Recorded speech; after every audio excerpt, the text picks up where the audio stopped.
And now on to another big story we're following tonight. Well, the search for survivors continues after an early morning house fire that was in Bel Air. Our Caroline Forbach is live at the scene with the latest. Caroline. Miana, good evening. The house is down the hill behind me, and as you can see, it's now mostly rubble. Crews are still on the scene digging through the debris, trying to find at least one person who they believe was in the house at the time of the fire. Neighbors here on McGregor Way say they heard an explosion around 6:45 this morning and came outside to see the home fully engulfed in flames. According to the State Fire Marshal, first responders were able to find two homeowners after the fire.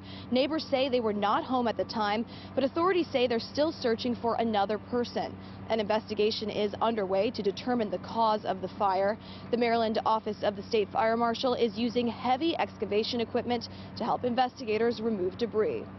And so far, still no word on whether anyone has been found in the debris at this point. Coming up at 11, we'll hear from a neighbor who says he heard the explosion early this morning. For now, reporting live here in Bel Air, Caroline Forbach, WJZ. Miana?